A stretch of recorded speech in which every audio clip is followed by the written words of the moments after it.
Get ready to quit the build. Here we go. The QTB crew is rounding up all the gaming news and hot topics of the week with a little extra something. And here are your hosts, Bruno, Brad, and Nick. What it do? You are listening to the QTB podcast. I'm your host, Bruno. And with me, we got the brothers McMuffins. It's Nick. It's Brad. What it do? Oh yeah. Welcome. Brad over I'm here. ready. He's the egg McMuffin. I'm gonna be the sausage McGriddle. Can I be the McGriddle? Because I'm sweet too. Ooh. Yeah. I like that. You know, I like that. I wasn't sure I'd be a fan. I know Yeah. Brad likes a good McGriddle.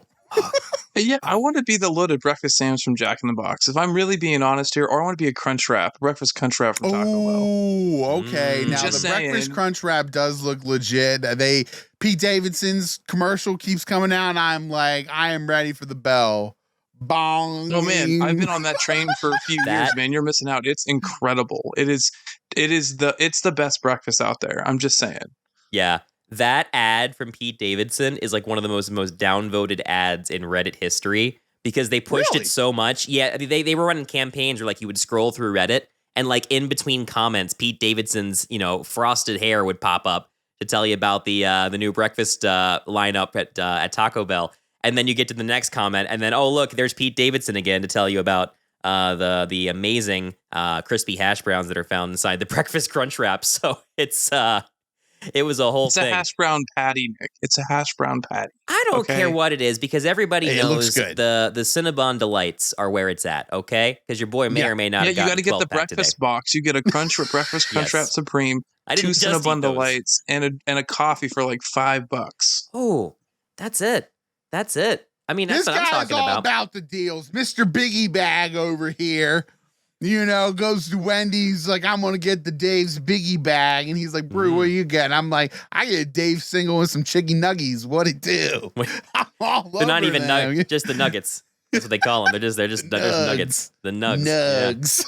Not necessarily chicken, and you don't need them to be at that price. Hey, it was chicken at one point. That's why, listen, Europeans hate on Americans because we're thrifty like that. Right. Okay? American cheese, government cheese. Okay? Ah. There's nothing wrong with it. It's just a bunch of other cheeses all mixed together. They were just like, you got leftover cheese? Throw it on in here. It's a hot dog That's of the cheeses. American way. Yeah. Casseroles, gumbos. If you got it, just throw it on in Chili, there. yeah. We're a melting pot of cheeses. That's That is America. That is that. You want to know what wow. America is? Yeah. A melting 3-day-old pot of Wendy's cheeses. chili. Hey, as long as mean, they it keeps- used fresh meat and didn't use the old meat, Yeah. you know what I mean? Give me It some eats of good. that new. I'm How are you I'm gonna all know? on it. How are you gonna Chili. I want some chili. Wendy's just straight up lifts the Chili's jingle without mentioning it. I love it. That's amazing. Yep. Do it, Wendy's. You won't. All right. You Well, speaking won't. of lifting things, we're going to be talking a little bit later about the whole debacle over the voice acting situation with Bayonetta. Of course, the original voice actors versus the new one that was tapped for Bayonetta 3. A lot of controversy happening. We'll kind of dive into the dirt of that. And That's talk crazy. about it. And it is actually very, very crazy because the internet went into a tailspin there, defending something that really we're only getting one side of the story. I'll say that. Also, we're going to be talking about a study that came out recently showing that that kids that play video games are linked to better cognitive skills. So once again, the age-old thing of a bunch of gamers getting on a podcast and saying, "You see, Ma, See? See? It did boost my SAT scores, even if you don't admit it." Okay? It did. Yeah. I learned a little bit about engineering with Minecraft. Okay? We all did a little bit. Let's be Yeah. honest. I mean, Yeah. there's a Redstone, little- I'm looking at you. Yep. Hey. Uh-huh. Light switches and, people, if you can program Doom in Minecraft, that's all I'm saying. Okay? Doom can run on anything. Well, someone got it running in Minecraft. I did a jingle about it. When I was in the 5th grade, I did I made a 2-way light switch for a science project. That was pretty cool. Nice. You know what I'm talking about? Do you see someone got Doom running in Notepad as well on like a Windows 95? Yes, and they sure, released let's the just source glaze code. over my middle school achievements. Okay, let's just glaze Sorry, did you over. get a participation award, Bruno? Sorry, do you have your participation award in the background? Like, do you want a cookie? Like, I mean, come on. Like, Nick knows because we went to same school. Who went to county fair every year? It was it was your boy. Your boy. Oh, did you get the big blue ribbon? Not a county. I did. And I went to state one year. Whoa. What? Now went you're actually down trying. to the Capitol and bombed. I was like, oh man, darn it. I don't have a, you know what it was? It was one of these. Yep. Yeah. That's when I realized that tons of other kids got their parents to help out with their projects. Because I was looking at them, I was like, there ain't no way you made an entire scale model of the Eastern Panhandle. There's no way. Yeah. Very good observation. I think Brad was just trying to get us back on track here about gaming news. I will say, Commander, thank you. Commander Crazed Caviar in chat right now is saying that he likes the Taco Bell burrito, and I think that's appropriate because much like a burrito, we're going to wrap this up and get into our main stories of the day. But before we do that, thank you, Lil Jon. Before we do that, of course, we got to give a big shout out to our friends over at Winner Live Arcade. Guys, it's spooky season. As always, we got Halloween just around the corner. So make sure that you are getting all of the coolest Halloween swag available through the Spooky Collection right now on the Winner Live Arcade. Get into the spooky spirit and collect all 8 of the frightfully fun prizes in this limited time collection. You're going to score a free $50 Fandango gift card for the ultimate scary movie night. And here's a deal that's so good, it's just gosh darn scary. Your first win's going to be free when you download with our link. The link is in our show notes or description if you're watching on YouTube, on the live as well. Use promo code Dale when recharging your tokens at pay.app.winnerwinner.com. You're going to get a sweet deal because Dale is going to hook you up with an extra 30% bonus tokens on your next purchase. Thanks, Dale. We're going to be having a lot of fun out there, guys. I don't know. We already told the people. We're heading out to fabulous Las Vegas, Nevada. Second week in. So we're going to have our regular podcast next week. And then the week after is going to be the QTV live podcast there from the Winner headquarters in Vegas. T-minus 2 weeks, 14 days. Start the countdown. Cannot wait. It is going to be a whole thing. We've got stuff lined up. We have our QTV network.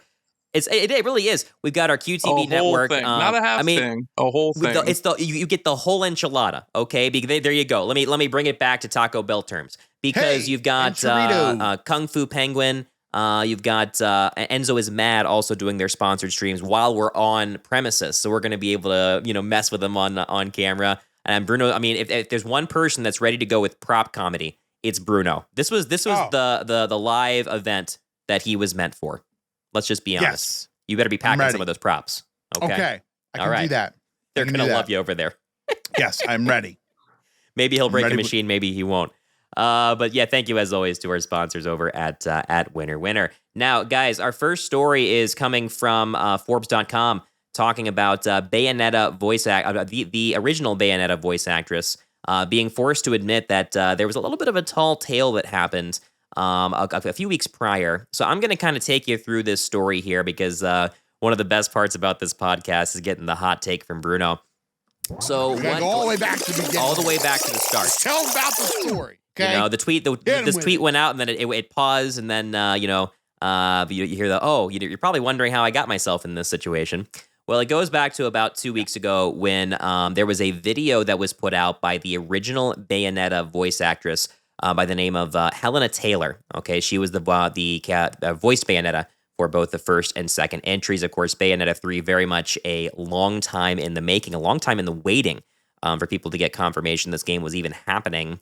And we found out, or she made the claim that she was only offered a total of $4,000 to reprise the role for the game. Of course, over multiple recording sessions. These things never happen all at once, especially if you're in a star role for a video game. That's a lot of dialogue that you got to record.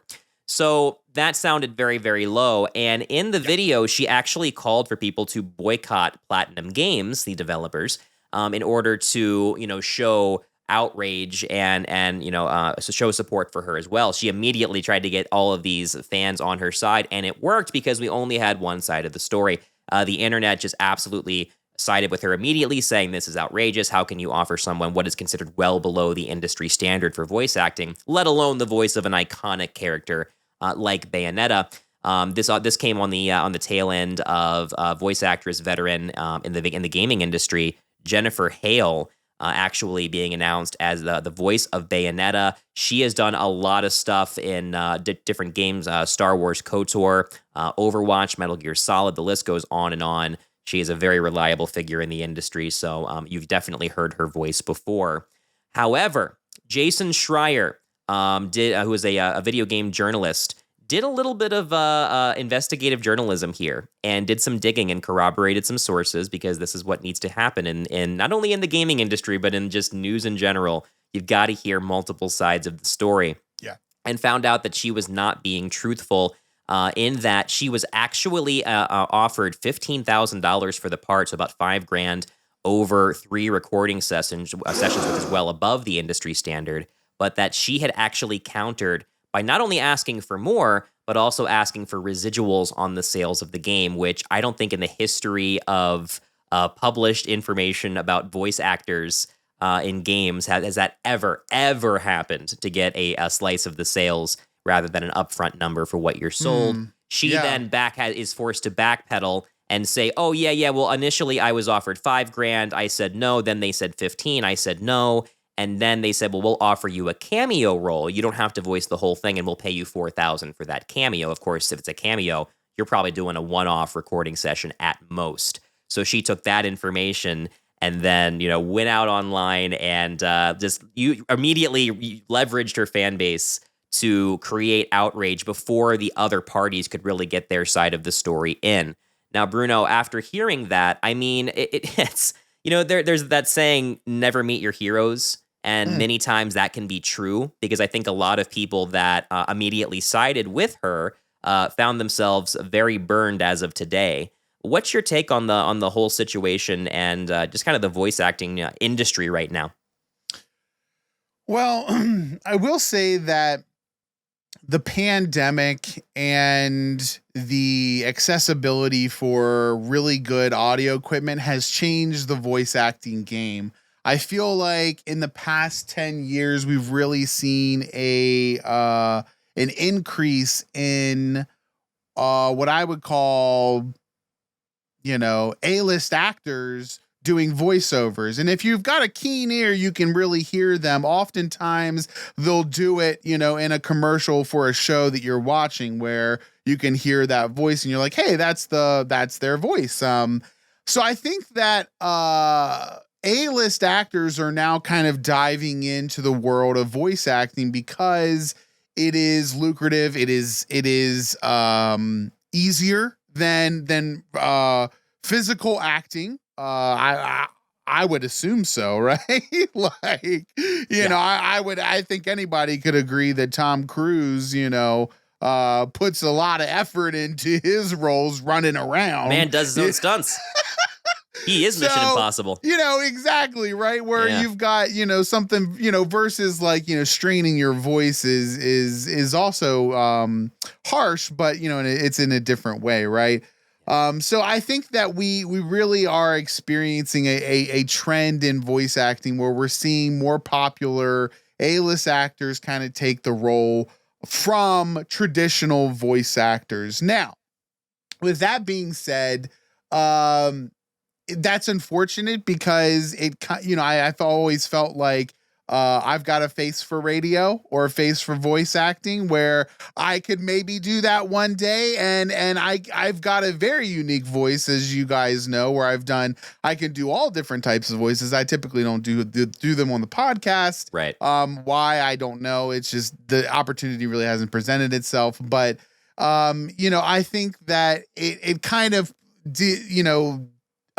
takes the wind out of your sails when you see more of these A-list actors getting these roles. And we've seen things in the past, like Futurama, right? Where actors weren't getting paid correctly and they needed to leverage the fan base to come back. I think this was an actor trying to do that exact same thing. Let me leverage the fan base and ask them to boycott the same way they were going to do for Futurama, the same way they were going to do for countless other projects, maybe even Super Mario coming up with Chris Pratt as the voice instead of Charles Martinelli, which FYI, he is listed in the credits of the movie for the title. So his voice will be in there. His voice will be in there. But if you thought we were going to listen to an hour and a half of Charles Martinelli, like, it's not going to happen. Like, we need some A-list celebrity to kind of bring in the crowd, so to speak. Now this is a tricky road. Voice acting is a tricky road, especially when you're the established voice of something. I think that you have leverage there. But at the end of the day, if you're just not getting what you want out of the pricing, and you're trying to leverage something that's never been done before, I'm sorry, but the first isn't going to be Bayonetta, right, Brad? Like, I feel like in terms of the hierarchy of most famous voice actors to voice a character, nobody's like, oh, we definitely need the chick from Bayonetta. Like, you know what I mean? Like, she is easily replaceable.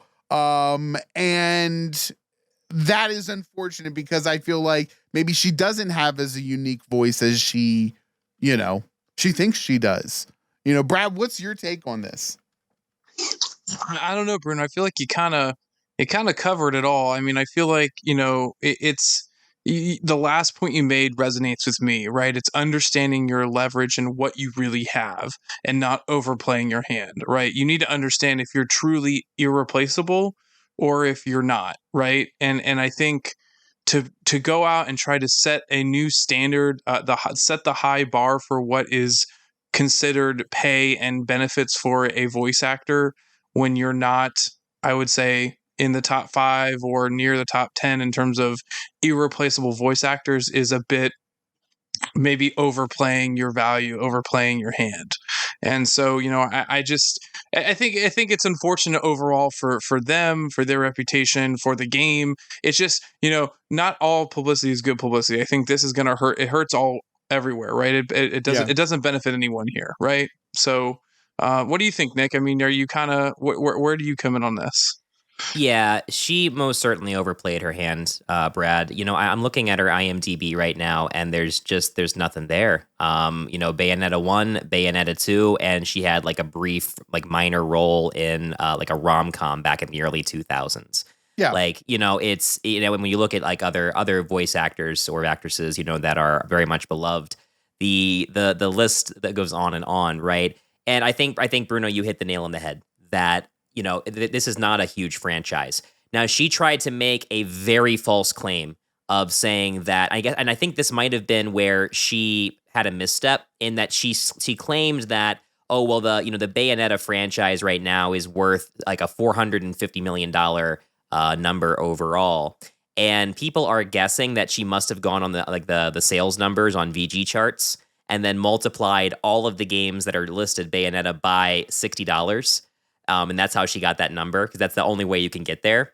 But a lot of those games are like repeat releases. The only Bayonetta games were Bayonetta 1 and 2, maybe across different platforms or re-releases, what have you, is where she decided that was going to be a thing. So, at the end of, and that's not even true either, because, the game sales, just multiplying sales times the price of the game isn't how you determine the value of a franchise. Well, I think it's niche. And I think you kind of mentioned something that I, didn't get to either. But it was the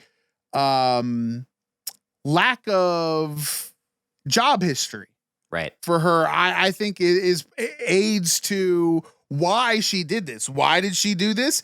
Because obviously she's not getting residuals from that. She's seeing that this game has produced sales over an extended period of time. However, the money that she got paid to do this part is long gone. It's long gone, right? Like it's been spent. It's, for years now. And so she's trying to figure out a way to do what everyone wants to do, which is have passive income. Yeah. How can I get passive income from this? How can I get residuals for this? I think that's really what it came down to, was the residuals is what she was really going after. And you're right, Nick. That's unheard of. It's unheard of to have residuals for something like that, something like an ad, for example, to say, oh, well, if you're going to keep using this ad, then we want to, we want you to, keep paying us or whatever. Like it doesn't work that way. You pay for an ad, you get it, and it's done. Like you use it as much as you want to use it. Right. It's not, we're not going to charge you again in a year and say, well, you've got to pay us again to use the ad this year. Like, that's, we wouldn't do business that way. And correct. Obviously she's not going to do business, with lying with anybody, because nobody's going to want to hire somebody who's lying, or not only lying, but almost breaching an NDA and then pitting a fan base against you. It's like, well, what if you don't like what we do for our thing? So this is, I think, a really a bad look on her part. I think it's something that is going to be hard to bounce back from career-wise, because you're right. She's a liability at this point. She's a liability for PR. Yeah. She's a liability for a lot of things. And I know that there are some purists out there that absolutely refuse to entertain the idea of something if it doesn't contain the original actors. I know. I grew up in the 90s. Yeah, how many straight to VHS? That was before DVD. Straight to DVD and VHS tapes that we saw of, like, Casper 2, Casper meets Wendy, and then you're like, hey, wait a minute. That's the bad lady from the first film. She plays the aunt in the second film. How the hell does that work? Yeah, and you're right. And it can also really hurt you in the long term. You talked about her being a liability now. I mean, think about, like, it's really going to limit her opportunities going forward. I think back to the MCU. Terrence Howard was War Machine in the first Iron Man movie. He was, Rhodey in the first movie, and then he was replaced by Don Cheadle, thus going forward. And looking about how many movies Don Cheadle was in the MCU arc of the Infinity War and Endgame, right? So Terrence Howard kind of, screwed the pooch early on in terms of negotiations and contract and all of that. And at the end of the day, it's like you're fighting over residuals and some passive income, but you just took a huge hit to your earned income, for the future, right? Like getting jobs and actually sustaining performance is going to be difficult now, because you've kind of put a black mark on your image, your resume, what have you. Yeah, so absolutely. And, one thing I will say is, I think a lot of people got frustrated by what happened here with this situation, because when the conversation initially happened, right, when Helena brought this point up with her video, and naturally fans and really the gaming industry in general kind of flocked to her side, because she was echoing what is very much an issue right now, not only in the gaming industry, but just in the voice acting industry in general, which is there's some shady dealings. There is lowballing happening with studios. It checked out to hear, oh yeah, absolutely, they're going to try and say, oh well, we're going to make a third game and cut costs wherever we can, and if our number's not good enough for you, we don't care, we're going to go get another one that will take the job for that. And we had Matthew Bliss here in chat. I wanted to make sure to hit this. He says this wasn't a lie of omission, but no one has argued against voice acting work or voiceover work being underpaid and exploitative. It's okay to talk about Helena, but we can't miss the big message that came about from this. And I think that's where people really felt burned, is that this was a huge opportunity that should have been about that conversation, and initially was about the gaming industry and the voiceover industry. and how a lot of people are getting very, very poor offers or not even finding consistent work, right? You're just like in Hollywood, you're seeing it go to the same people over and over again. Again, look at the extensive list of work that Jennifer Hale has already done. Great voice actress, by the way. I'm not disparaging her. But there is that issue right now where, and I think the remote work kind of phenomenon here that continued to stay around. One of the reasons why we're even recording a podcast remotely right now is because of all the amazing software and things that popped up over the last 5 years that make it so easy to do that. A lot of people are working from home, and there's benefits from that. But I think there's also downsides where a lot of people are taken advantage of. A lot of people are offered roles at a pay level that isn't acceptable and doesn't actually work out to a living wage when you look at how long that they're actually doing the work for. And that's the big shame, is that because she was called out in this dishonesty, the conversation shifted from that and addressing that to, now all of these companies have this fodder of being like, oh yeah, but she was being dishonest and she's never going to work in this industry again. I mean, do you think there's some merit to that perspective, Bruno?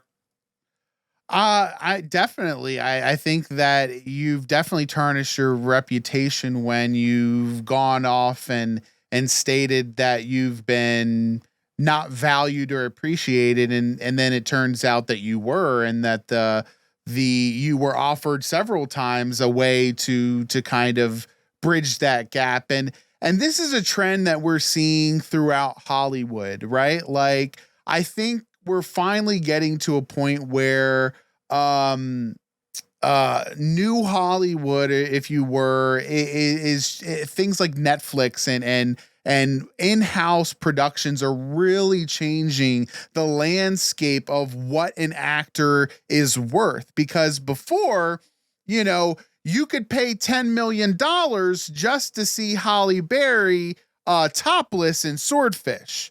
That's what she got. She got $10 million extra bonus just for taking her top off in Swordfish. Well, now it's almost expected of you to kind of remove an article of clothing or two if you're a woman in Hollywood to kind of get those jobs. And if you're not willing to do something like that, there is a huge line of people who are. And this is the problem with the video game industry and Hollywood in general. It's something that I've talked about with companies like IGN. And I don't want to put them on blast for anything other than the pay scale in which they pay video editors. I think that, what IGN does is great. I think I love the content that they produce. But I know from working in San Francisco and being a video editor in San Francisco how much they should get paid. And I know how much they get paid at IGN. And it is much, much lower than what the standard is for this profession. And it's simply because there is a huge line of people that want to work for IGN or want to work in the video game space. Right. So they're willing to take a pay cut to work in a field that they really want. And if, you could move on to the next candidate, right? So it is something that can be exploited. You're very right. Matthew is very right. It is a very predatory and exploitative field to go into, and that doesn't make it right. That's why I think there are a lot of things like Screen Actors Guilds and things that kind of help mitigate that. But even that, there are ways around that, right? There are ways around those types of guilds and things to just simply not use them. And it's a very, very vast network that we don't know a lot about. And, I think that for voice actor work in general, I would jump at the chance to voice anything in a video game, even if it was just an NPC, right? Like, I would be so ecstatic. Oh, yeah. And to be paid for it on top of that would just be like the icing on, top of the cake. Like, it would be a dream come true. So for me, somebody who appreciates what they do, it would be something that it would, that would be a life changer, and I would, forever remember it.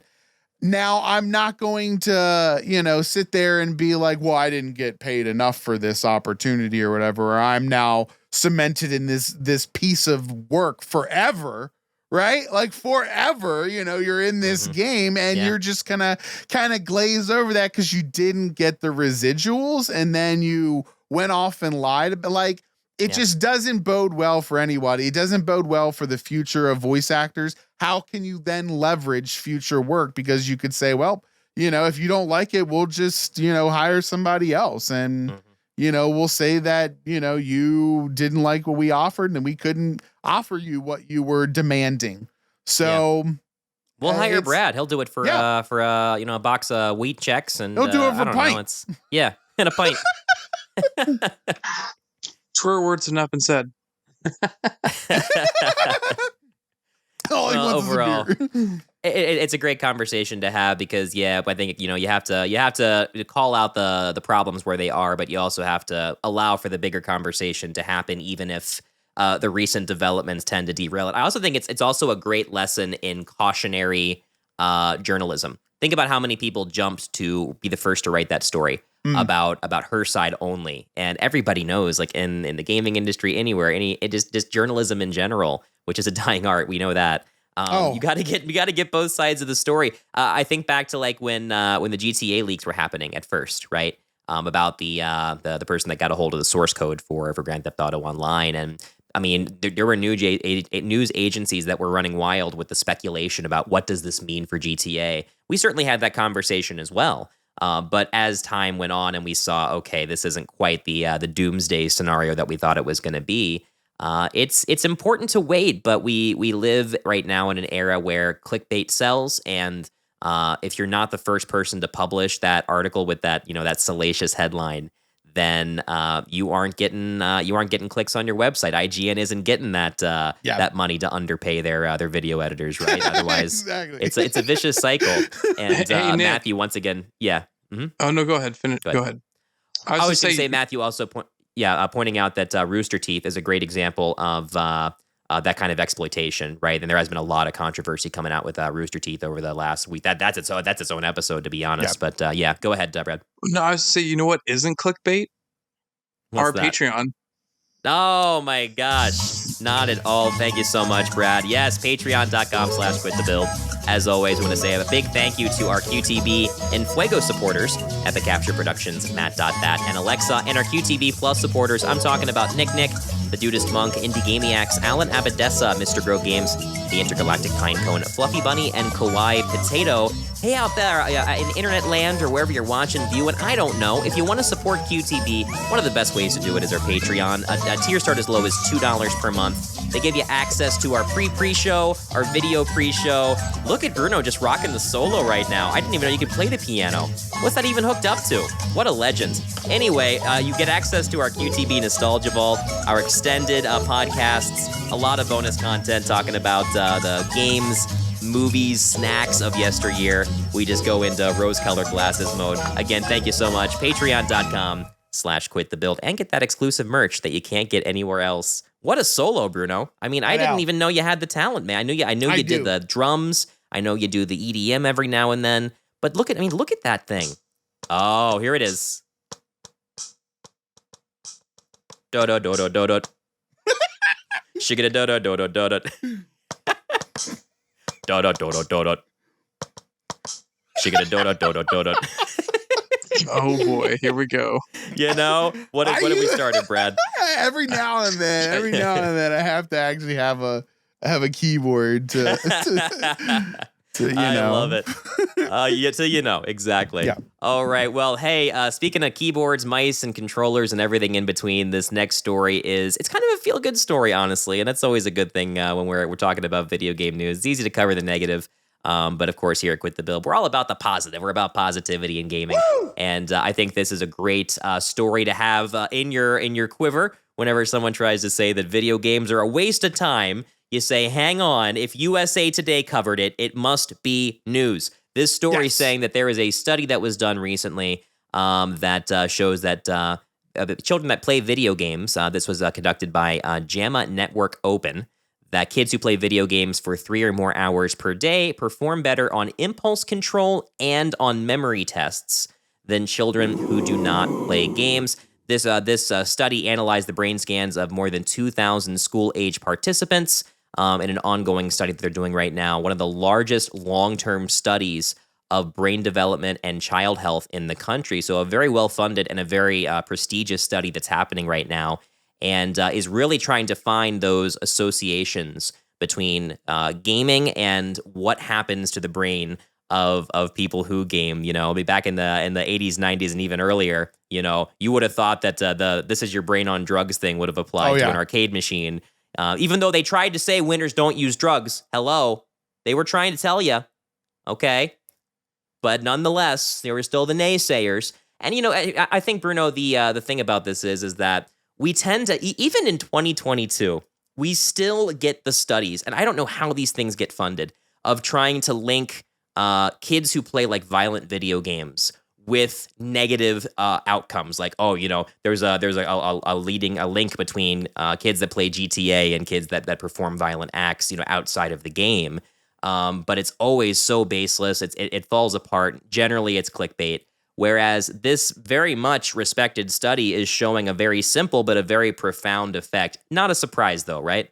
No, not at all. And, you know, you could make the same argument for people that drink milk, right? You know, that people who drink milk are more likely to, you know, kill someone else than people who don't drink milk. I think you could make that argument with every video game, you know, especially when you've got, you know, I think like the most played video game of all time, you know, one of the most sold video games of all time. Like, how can you say that? That'd be like saying, you know, everybody who's seen the Netflix logo is there's a correlation between people who have, you know, you can find anything if you want to. Exactly. Yeah. It's that broad. Like, anybody who's played a video game has probably played Grand Theft Auto. And that's a very, very, you know, interesting thing that continues to crop up, especially around election time. And I think that it's great that this study came out now as we approach the elections in the United States, because that tends to be a lot of people's platform, violence in video games. Oh, we're going to remove, you know, put more of a restriction on violent video games and that kind of thing. I think that that's the only thing that these people ever look at. You're right. They're only looking at the violent video games, the super violent ones that are created to get a rise out of you. The ones that are clearly, you know, released on Steam as a way to generate some type of negative PR that drives you to buy the game. Mm-hmm. But people overlook the fact that playing video games in general allows you to increase your cognitive ability through things like decision making. Right. You know, not just regular. We're not just talking about like, oh, yeah, you're smarter. We're talking about the ability to choose more wisely and faster than a normal person does simply by the use of QuickTime events. Yeah. Right. Like, and I know we all hate them as gamers because they seem so trivial to us. And it's like, oh, this is, but to somebody who doesn't play video games and has never played a video game, that QuickTime event, and what I'm talking about, for those of you who don't know what I'm talking about, a QuickTime event is basically anytime a cutscene shows up and you have to, you know, hit the X button really fast and then hit the Y button to dodge and then hit the A button to jump, and you know, all these different, you know, button combinations that you might have to press during a cutscene or event is called a QuickTime event. Those have been linked to a better decision making, just problem solving in general. You know, if you can get through, you know, play through Pokemon or play through Legend of Zelda and play some of the puzzles within those games. Like, when you start to dive deep into video games, you realize that it's more than just a shooter, right? Yeah. Like, that's what constantly gets, blasted in front of everybody, is a shooter. Oh, it doesn't take any, it doesn't take any skill to do this. It doesn't take any skill to play Madden. I got news for you. I cannot play Madden. Okay, It's a lot these days. There's this I guy can vouch for that. There's a guy on Barstool Sports who like can't play Madden, and they just keep trying to teach him how to play Madden, and he sucks at it. Like me, like I suck at Madden. It's the one game that I'm like, not my game. Not fun for me. Like Not fun for anyone around me. Sports games in general, Bruno. We've tried a few that just it's just like racing games are not my forte. Sports games are not yours, and that's what we can appreciate. Definitely not. Definitely not. So. Yeah. Yeah. But I miss again, the days of NBA Jam where, it was a simple a stick and a button. Stick and a button. Right? Like, that's what I want. I want the boom shakalaka. I want this. I want the... How about I give you a little boom shakalaka? Give it to there him. we go. Oh man, a little hype behind your sports games. But Brad, I think about how, all of us now, all three of us here at QTB, we're all gamer dads, right? And so I think we've all, you and I, Brad, have kind of had kids at an age now where they've had a chance to really play these types of games and in their own ways, right? Of course, my kid has the tablet and he has the little games on there. There's one thing I noticed, which was that my son got way better at memory games when he found one of those simple just memory match games, turn everything over, find the pairs. And once he got good at that, like he actually over time figured out, how to do that and how to retain that information short term. I mean, what have your findings been? Has your son been working with Similar games in any capacity? Yeah, I mean, there's several games that he constructs, like they break apart like a truck or a garbage truck or a construction truck, and then you have to pull and put the pieces back together to construct it, and then once it's finished, you can interact with it. And we have a few toys that are physical toys where you do the same thing, where you can use a little screwdriver, take the wheels off, kind of pull it into pieces. And I've seen his ability to be successful on the digital platform transcend in the physical world of like, I understand that a wheel goes here and I need to twist a screwdriver to attach the wheel and all of the above. So, to me, this article too really is a big thing about mental health, right? We've seen numerous studies come out of, you guys have both alluded to, about trying to link video games to certain behavioral or mental health problems. And I think we've acknowledged that this is a positive, there's also positive impacts. And this is an article saying, hey, there's some cognitive benefits to kids who play video games in the right scope, right? And I think we've started to see that. Obviously, Bruno did a great job of saying, hey, it's just not about shooter games. There's so many, quick decision instances that you have to take, or strategy. We talk about a lot of the games we play now. It's not about what you're doing. It's how you're approaching it, thinking about what you're going to do next. You're 2 steps ahead, 3 steps ahead. What's the plan? How do you work together as a team? How often in an adult world do you have to work with other people? Games now today are a great example of where you have to work with other people and strategize to win as a team. You can't be a solo star. You have to learn to be a team player. I mean, we're just now diving back into Overwatch 2, and we're seeing how going from 6 to 5 and only having 5 players, your team build and your strategy is becoming even more important about who you have on the field and how you're moving collectively as a team. If you try to run out there on your own, you're going to die and you're going to fail.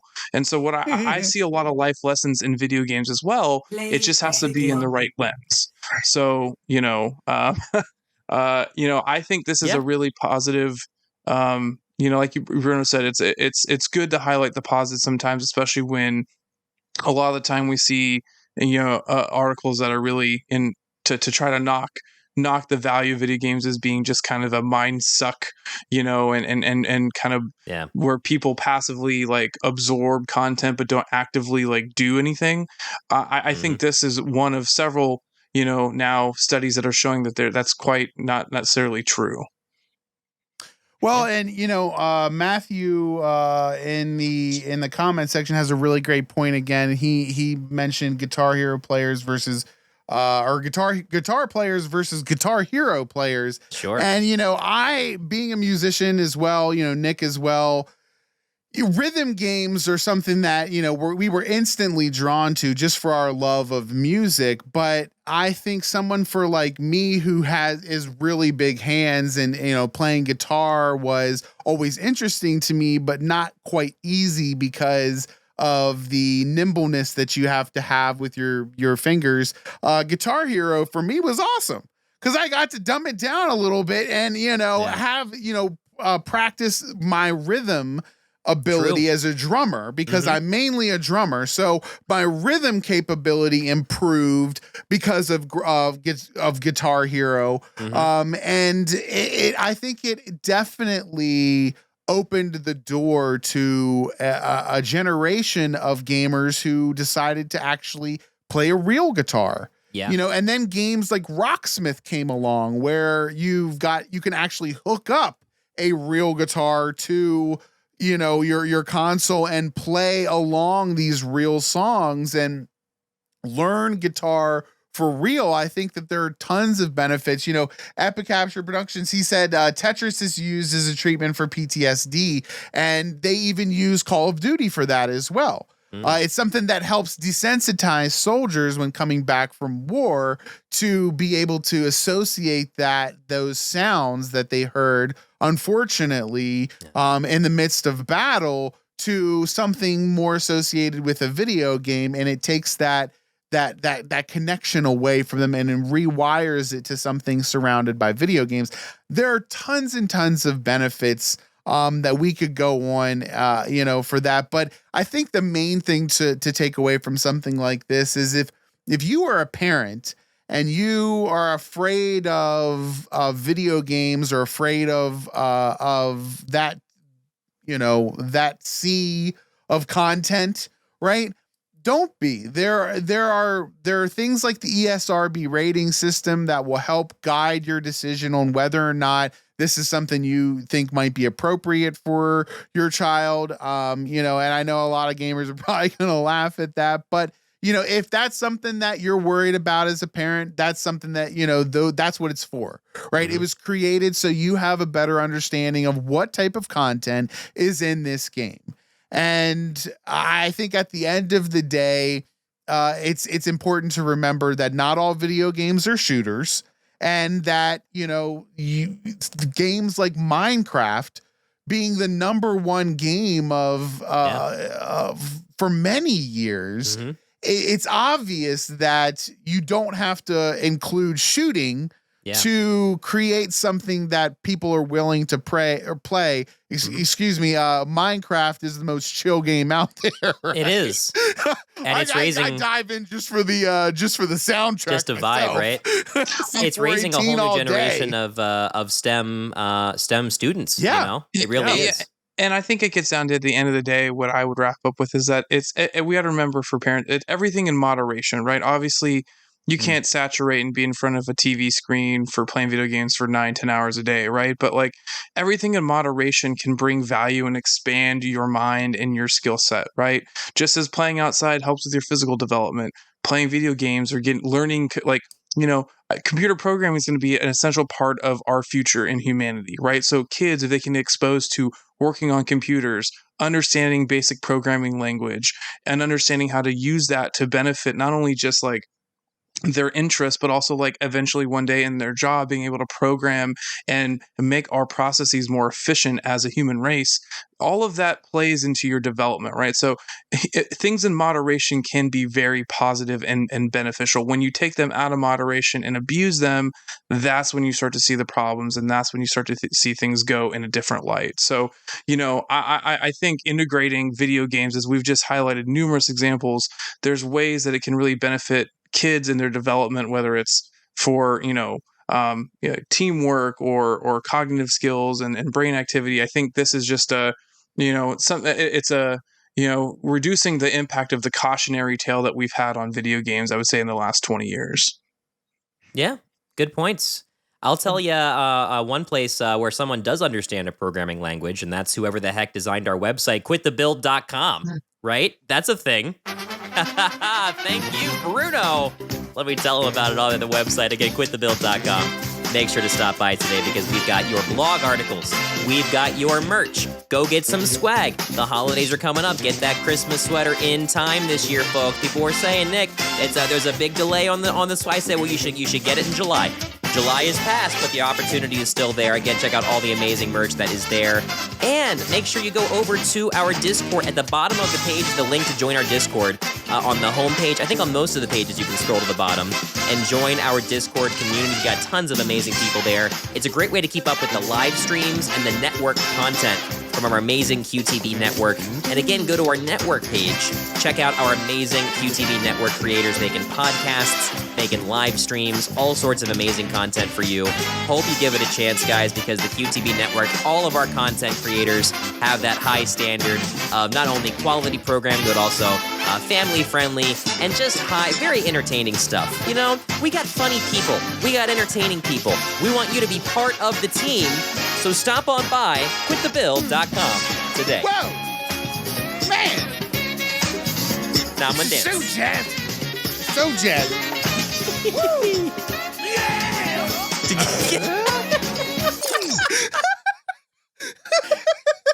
Just go through all of them. I don't know. 10-piece Lil Jon every time. Yeah. And that is great. All right. Well, Bruno, you wanna get us out of here? Well, yeah, I guess I should pick something for the kids to listen to on the way out. I guess you can.